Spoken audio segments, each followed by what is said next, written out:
Hi, everyone. It's so nice to be back. This is Rabbi Susan Nanus with my buddy, Tom Teicholz. Shana Tova. Happy New Year, Tom. Or as Rabbi David Eshel says, 5780 fun. Let's hope so. I hope so. Yes.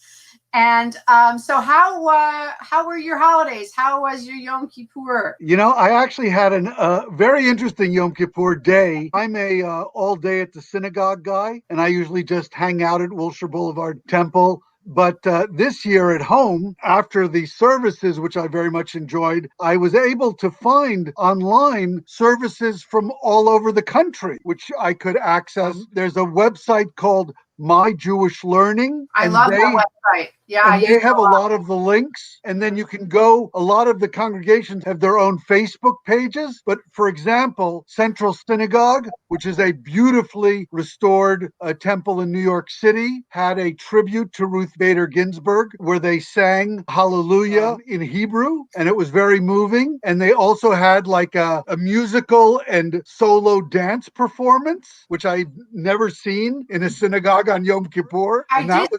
I did see the tribute to Ruth Bader Ginsburg, and the rabbi, if people don't know, not only is she a woman, she's Korean and Jewish, Angela Bookdahl, and she's also a cantor. So she sang on her guitar, and it was great. They did their service live, so they were able to throw that in at the end. So that was terrific, and you can find a lot of these through the Jewish Emergent Network, which has something called the Lab Shul, where the belief in God is not required.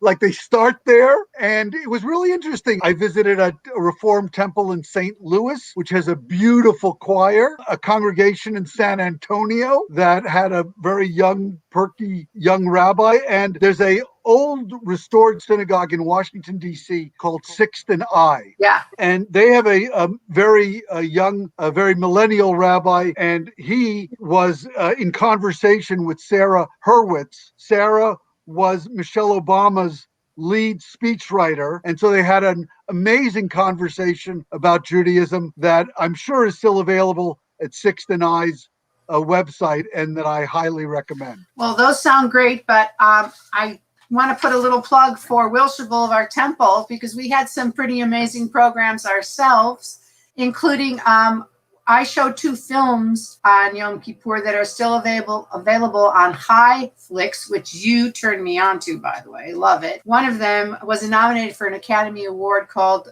Joe's Violin, and the second one, and it was an amazing film called The Syrian Patient, about Syrian refugees who are smuggled over the border into Israel when they're wounded from the civil war, and their relationship with the Jewish doctors and nurses. But also there was a great virtual tour of our murals by you, Tom. Everybody must see, anybody can access. Here it's called the Contemplating the Ballin Murals. Tom wrote the book about the temple, and he gave an amazing lecture. And if you ever wondered what's on those walls and who those people are, finally you're going to be able to know. And I hear 200 people came and watched it with you. Yes, and a friend of mine said to me that she had, in 26 minutes, she learned 1,000 years of Jewish history. So for that alone, it's worth checking out. And we're going to be offering a bunch of new programs. Those of you who have been attending all our classes right after Simchat Torah, which I'm going to talk about in a minute. We have a special event for that. We're going to be switching up all our classes. We're going to be offering a 6-week Basic Judaism and Beyond class. Every rabbi is going to teach one of the classes. We're going to do one on great epics of Jewish history, ancient Israel, medieval Judaism, the Enlightenment, the Spanish Inquisition, the Holocaust, different things. Again, 6 weeks. And direct from Israel, from a really 5-star Israeli tour guide and teacher, we're going to be having virtual tours for 4 weeks of Jewish Europe and history and Jews of Europe, of Poland, Russia, Berlin, and Spain again, but much more in depth. And we're able to see all the historical sites and everything. And we're going to be doing that in the morning, because it's going to be live from Israel. It'll be 9:30 in the morning here, and that'll be happening. Also, anybody who wants to have an adult B'nai Mitzvah, we're doing that again. And we'll have a new Hebrew teacher. Unfortunately, we lost our beloved Bob Levy.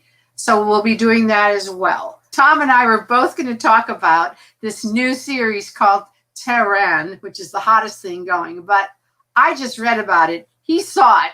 So Tom, take it away. Yeah, this is a new series that is on Apple Plus. They're releasing one episode a week. It takes place in Tehran with an Israeli mission, and they're trying to make an attack on the nuclear system. Complications ensue. And the music in Tehran is fantastic. So pay special attention to that. You know, the one thing is I can't stand how they leak it out just episode a week. So it's so annoying because it's always a cliffhanger and you've always got to wait. So sometimes I want to wait till they're all out so I can binge watch, but I probably won't. I'll probably start watching that. There's something that I've been wanting to talk about for like 3 weeks, and every week we say, well, it's not the time. It's not the time. It's too far away, but the time is finally here. Our old friends, the Streicker Center at Temple Emanuel, are offering a series of biblical archaeology, and their title is The Biblical Past Ain't What It Used to Be. And every week they're going to be doing a lecture that reveals life in ancient Israel, or what archaeology tells us about, our society in that time. The first one is October 7th. It's free. And just go to the Streicker Center online and you'll see it's so easy to sign up. I already signed up for that. It's funny if they recreate life in ancient Israel and you basically have two like Altacocker sitting around going, no. like some things never change. That's true. But they would go being with their hand, because in Israel everything is this, right? Rega. And finally, I want to let everyone know that we're going to be having a great adult Simchat Torah program a week from Sunday, October 11th. And it's got 2 parts. The first part, our 5 rabbis, Rabbi Ben Naim is going to be doing the kids' Simchat Torah. So there are other 5 rabbis, which means I'm the only woman. We'll be each teaching one of our favorite portions or favorite verses from the Torah for 5 minutes. So it's very quick. And Cantor Peacock will be singing. And then on Simchat Torah, we read the end of the Torah and then we read the beginning, so the Cantor Gurney will be chanting the Torah reading. Then we're going to break for dinner. And at 7 o'clock, I'm going to be showing this amazing short documentary called Commandment 613 with this scribe who gets Torahs that were recovered from the Holocaust, from Czechoslovakia, that were, destroyed, and he restores them. And we watch him and he explains how you restore a Torah, but also it changed his whole spiritual level, his whole spiritual I've belief. heard about this. It's supposed to be terrific. Yeah. I mean, it came out in like May 2020. It's brand new. It's just on the circuit now. And the producer and the scribe will then join us after the film. It's only 23 minutes, but very moving, to talk about it, chat about restoring Torah and what it was like for him and just the whole meaning of it. So that's October 11th. And so that's it. And I always like to end on talking about the Torah. So here we go. Chag Sameach, everyone. Chag Sameach, Tom. Chag Sameach, and wishing everyone a great Sukkot. This is there's never been a better year to eat outdoors. So, and build a sukkah, exactly. Yes. And our rabbis who are going to be doing services, by the way, are going to be doing them from their sukkahs. So Chag Sameach, everyone, and we'll see you next time. Bye.